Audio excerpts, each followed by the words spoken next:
Hello, everyone. Welcome to Tales of Recovery. And talk today is about numbing. I have these little cards. I don't know how they're going to come up on the other side, but numbing, trauma, anesthesia. I recently posted a lot of little videos about feeling sensations in the body because that's what we do at these Death Cafe grief circles that my friend Sarah and I host once a month. And what we've been working on, because it's been developing throughout the past 3 years. That cafe started as a thing where we just, came in to talk about our ideas about death, our fears about death, our beliefs about afterlife or whatever, and about being alive and so on and so forth. But then my mom got really sick. Sarah's dad kept getting iller, and it is now turning more into a space where we collectively practice grief and we share from our hearts. And we're coming back to earth-based, old school ancestral ways of really allowing to feel and to grieve and to have different types of meaning-making rituals that allow us to alchemize and process our pain and then turn it into praise and into an ability of staying alive and enjoy and to balance those two out, to not be always grieving and depressed, and not to always be bypassing and pretending you're perfect and spiritual, because that doesn't exist. And so these cafes came about because the part of what we do is an embodiment practice, right? And a lot of my work is embodied consciousness, which is, you can call it yoga, you can call it mindfulness, you can call it being aware that you have this body, this organic computer that talks to you and that wants to protect you and wants to have you thrive and wants to have you enjoy life. But there's so many things that get in the way of that happening. And the first one that I want to talk about here is trauma. There's three words, there's trauma, numbing, and anesthesia. And when I put out these videos to talk about one of the things that happens at Death Cafe was, hey, we need to listen to our bodies because our bodies are communicating to us. And we really aren't taught that. We don't really get emotional intelligence classes at school or in our society. We're getting a lot more now, but if you're my age or, and then you have kids that maybe, even if they're younger and you aren't doing this work and you're my age, we're not passing that wisdom to the kids. Maybe in schools, I don't know, but the intelligence of our bodies, of our emotions, and these signals that we don't really know how to listen to. One of the girls asked me a question from it was actually several people that asked, how do I listen to my body? How do I know what my body is communicating to me? And of course, it takes practice, and it's not a simple thing. We think it's a simple thing, right? I'm hungry, I'm gonna eat the food, I'm listening to my body. I'm tired, I'm gonna go take a nap, I'm listening to my body. I have to pee, I'm gonna go to the bathroom because I'm listening to my body. But how many of us bypass all of those messages? You're hungry, but you're not gonna eat because you're trying to lose weight, or you have to finish this project first and you are just on an adrenaline rush.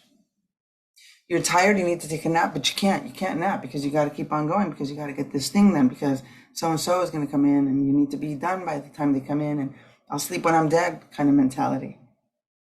I have to pee, I'm gonna go to the bathroom, but not right now because I have to do other things. And we've given up the power to stop and pause and listen to our bodies because we have been taught to numb out and to bypass our needs because we're in such a culture of rush, rush, rush, go, go, go.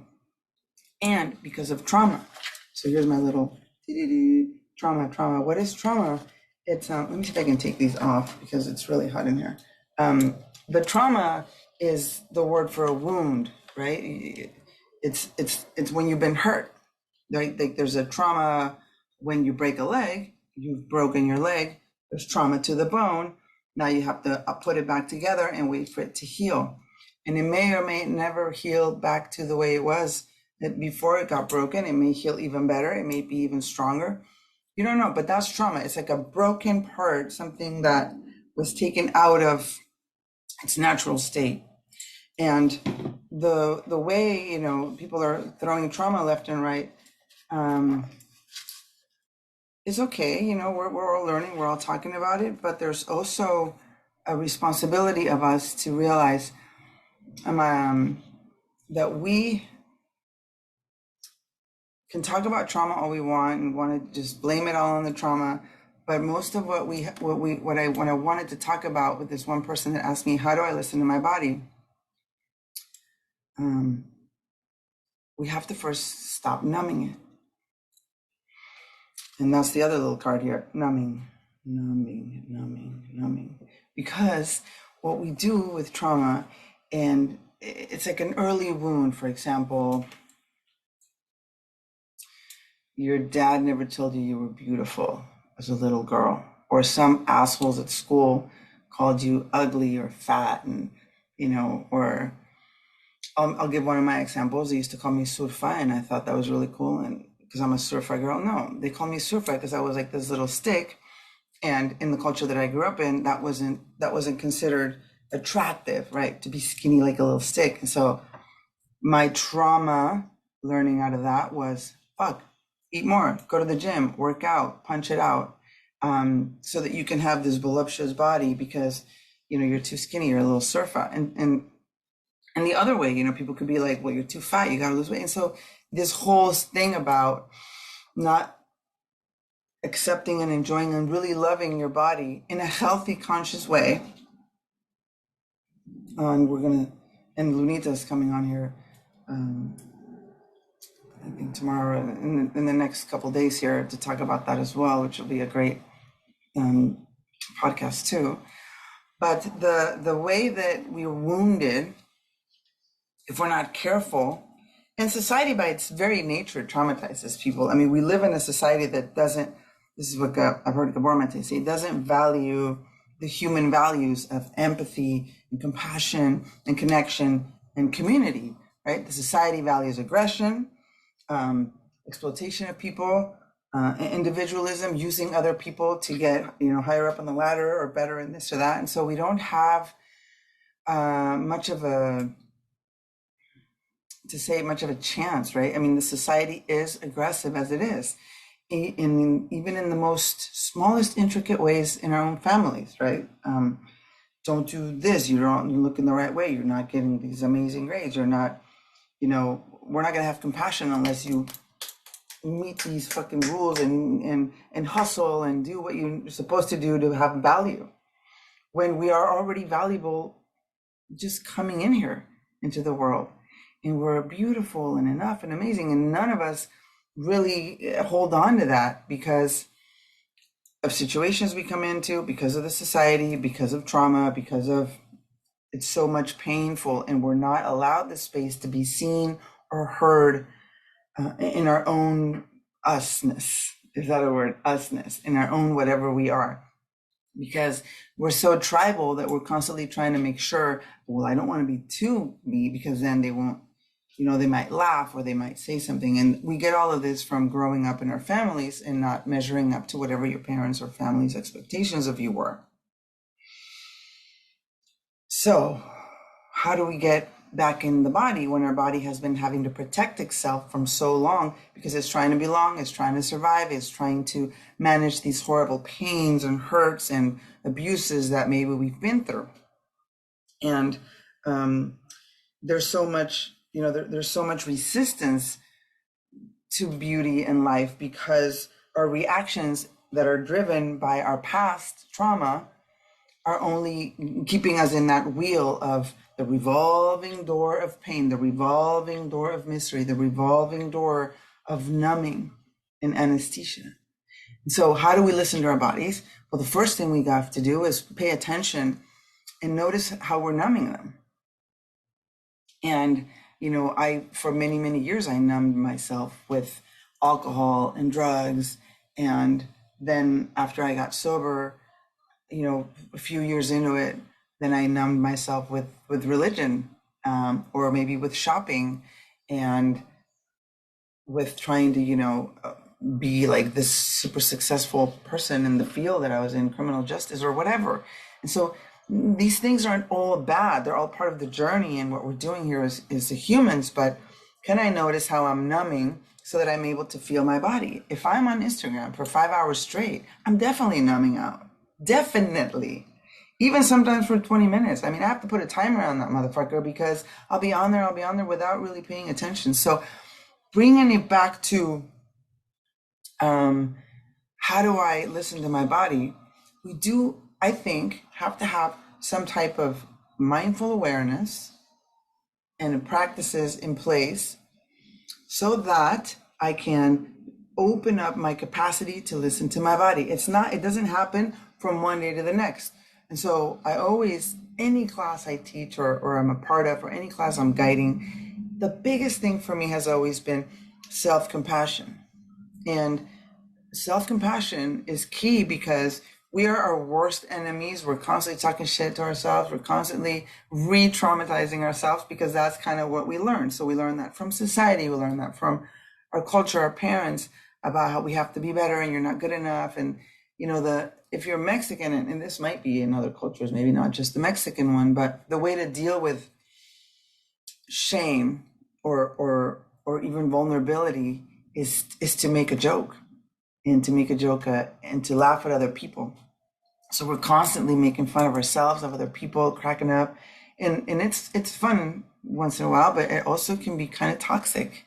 So if we can have that mindful awareness of, oh, that's kind of how my culture has taught me how to deal with this very humane, very human need to protect myself because it's too intense to be vulnerable. So I call my kid a dork, and you know, or I make fun of their new haircut, or I'm constantly joking about, you know, self-deprecating jokes, or just if we can be aware of that and notice how we do that all the time, not just to others but to us. There's just one little step of awareness of how that can also be a type of numbing from me feeling whatever's happening in my body because I don't want to go there. I don't want to be vulnerable. And that's a simple mindful one, but there's so many more. I mean, our society is constantly using, you know, here's the other word. Here we go. Anesthesia. I wonder how these are going to look because they're upside down on the camera. But anyway, anesthesia, it comes from a word, you know, just like a person under the effects of an anesthetic drug is referred to as being anesthetized, right? An anesthetic drug. And I want to, you know, to share this because I work with a lot of people that want to go to, on these psychedelic journeys and these mushroom ceremonies to heal trauma, to allow the heart to open, to feel like, you know, to get a quantum leap on an experience, to really help them grieve or be more alive or whatever. Everybody has a different intention, but and it's a lot more open now. Maybe not, there's still resistance in a lot of other people, but there is an awakening, it's coming up. And the way that society is so resistant to psychedelics is just interesting to me because nobody's resistance to working anesthetized. You're depressed, you get the Lexapro. You have pain, you get the Percocet. You have more pain, you get the fentanyl. The percentage of people dying of overdose because of pain medication is insane, and the resistance to allowing other forms of treatment to come through is also quite insane. I mean, there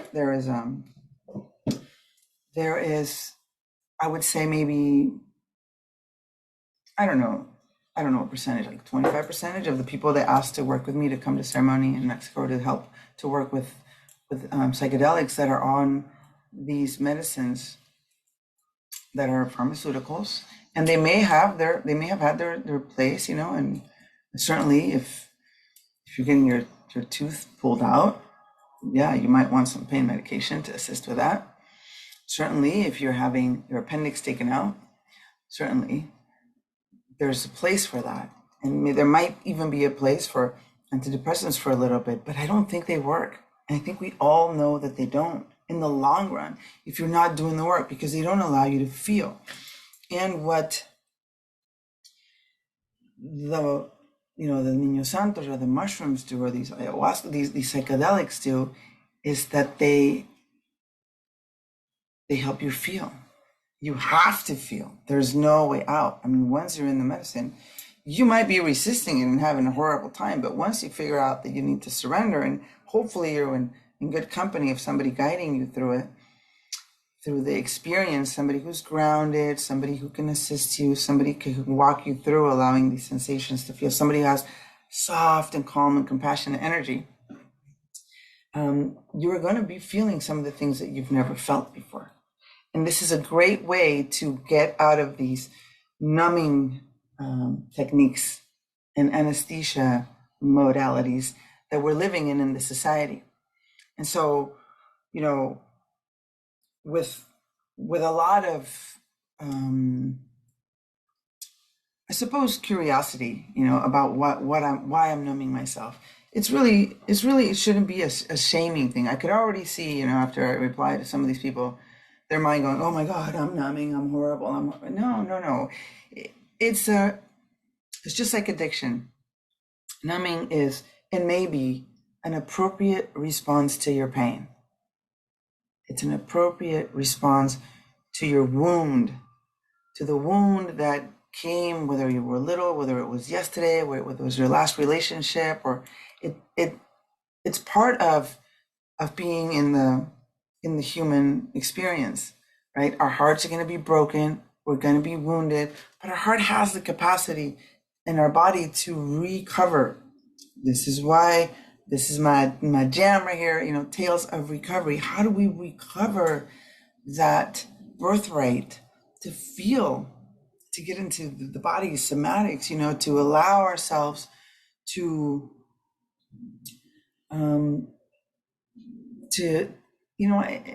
heal, I guess would be the word, to heal. And this is one of the tests that I ask, myself too, but also people that I work with, is how many years have you been trying to do this thing? How many years have you been trying to get clean and sober? How many years have you been trying to, I don't know, lose that extra 50 pounds that are fucking up your knees? I'm not saying you don't want to have, you don't need to be a size 0, but if it's something that is affecting your health, perhaps. How many times have you been trying to quit smoking? How many years have you been trying to not have these fucked up relationships of men that keep just using you and dumping you, or women that... And so if the answer is, well, for 20 years, then I would say you're definitely fucking numbing 150%. And that it's time to do some of this work and realize that the anesthesia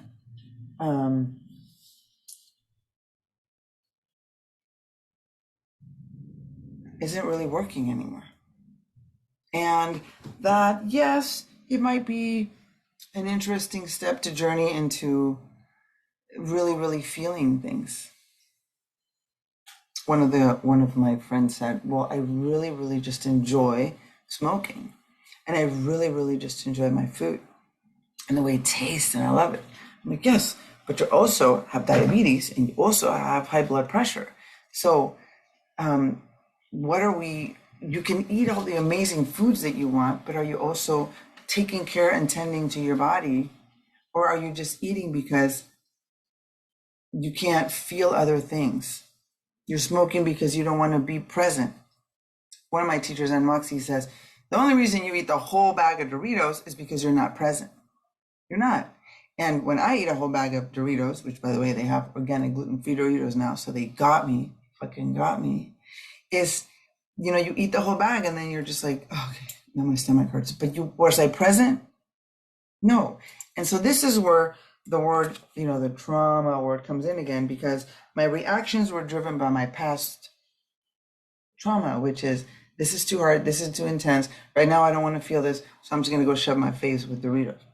Or this is too hard, this is too intense, I don't want to feel this. I'm going to get really, really busy and have 50,000 dinner parties, and I have to clean, and I'm going to help this person and help that person, and I'm just going to completely numb myself, pouring out to others, and be super duper tired until I get sick and hate everybody. Or this is too unpleasant, so I'm going to go and drink myself to a stupor. And, the anesthesia, I think I don't remember where I heard this, but it comes from the root of, I don't remember which teacher I heard this, but I'm sure it was in one of the grief talks that I heard. He's talking about how the anesthesia word, the person who's anesthetized is under the effects of an anesthetic drug. Anesthetic drug comes from the word aesthetics,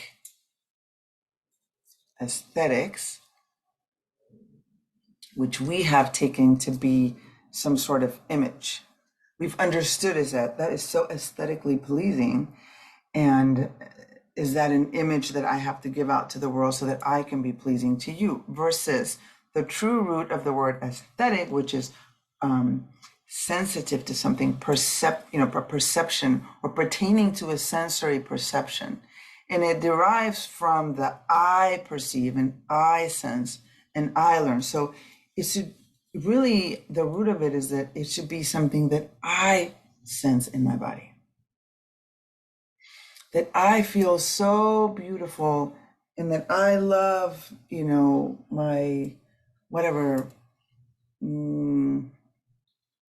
my belly or my teeth or my eyebrows or whatever, because I perceive that I am in this body, because this is the body that was given to me and this opportunity to be alive, and that it's okay to be in this body, and that I love it. Versus what we typically do, which is, my teeth are crooked, there's too many wrinkles, my arms are a little flabby, my hair isn't, straight enough, because we think that the aesthetics need to be from the perspective of outside of what society says in the magazines and in the culture and whatever fads are happening in whatever tribal group you're in, whether or not they're going to accept you. I see, my kids when they're teenagers, or other teenagers, or friends that I hang with, it's like, oh no, oh, I have a zit, or, it's all over. Like, I really do remember, being like in a really horrible mood because some of my clothes wouldn't fit, or I didn't have the perfect outfit to go out, and literally just like, having this really angry, massive attack of, I felt like a tantrum. And then just noticing it, like, whoa, I really just fucking lost my shit just because I don't have, something to wear. What the fuck is that? Hold on a second. Okay. I had to take a little pause there. So we're back to the aesthetic part of beauty, which is beauty, which I think and consider to be beauty of the heart. And that in itself is when you begin to listen to your body and to dissolve these past wounds and dissolve them. They have to be dissolved through the body, through dancing and through, mushroom journeys, and through rage exercises and grief circles, and through mindfulness, being present. And it's a little bit by little process, but it's with a lot of compassion. It can certainly be done. I know it can be done because, well, I've been doing it for the past freaking 25 years, and we're never done.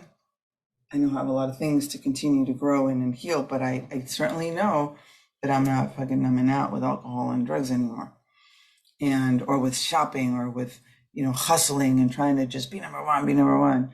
I've come to the conclusion that slow and present and organized, yes, and is so much softer and smoother for my life and for everybody else who's around me.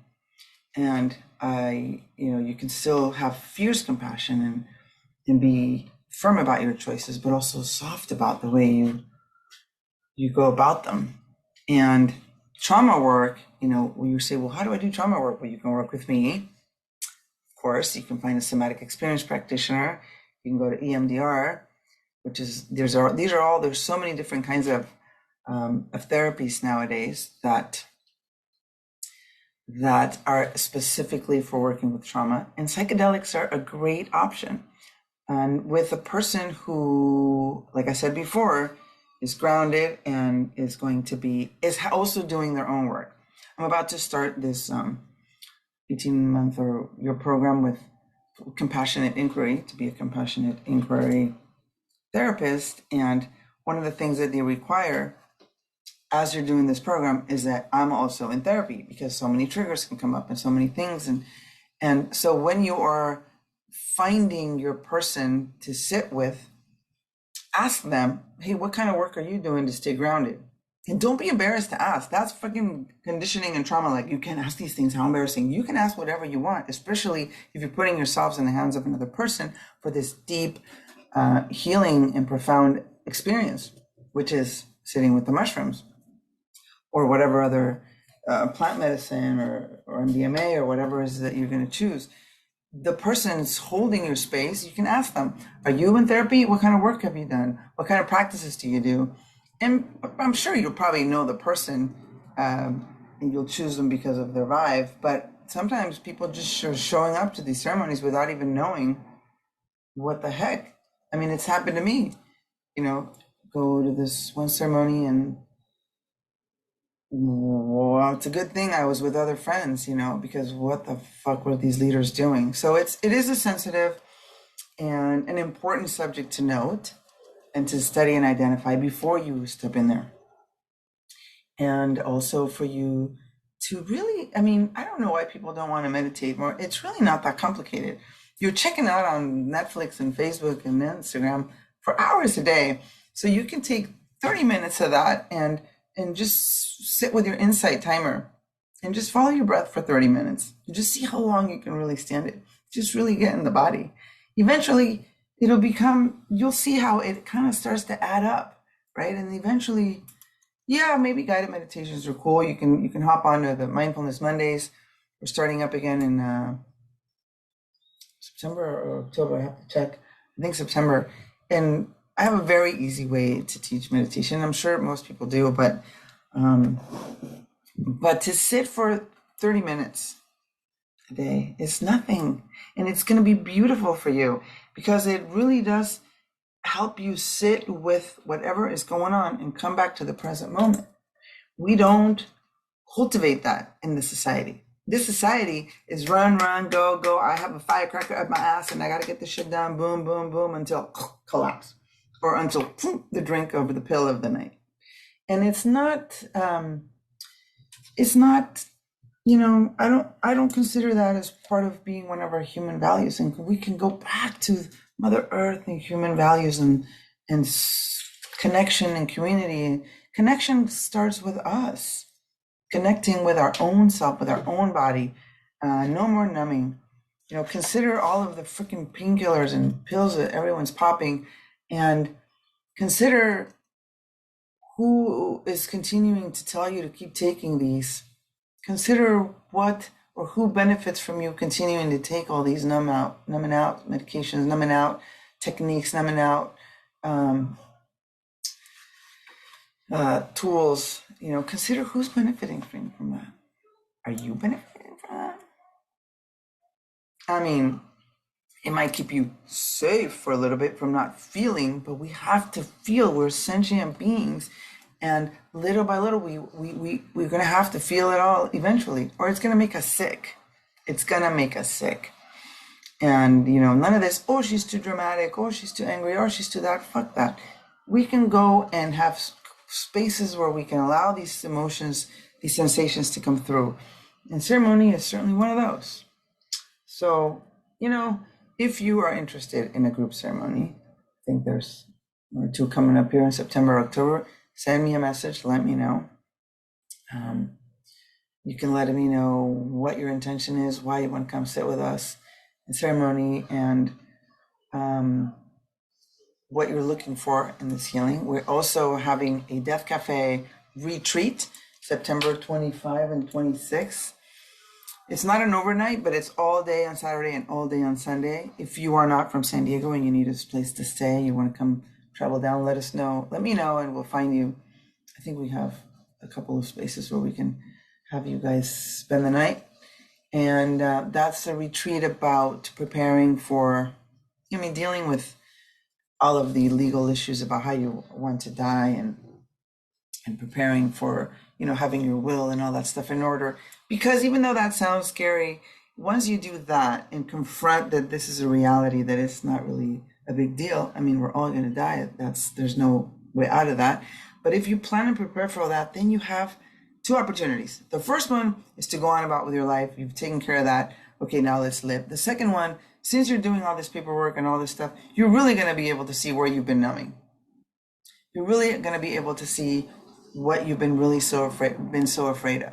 And this is a beautiful opportunity to step into the work, step into the, I don't want to be anesthetized anymore, because this shit is going to end.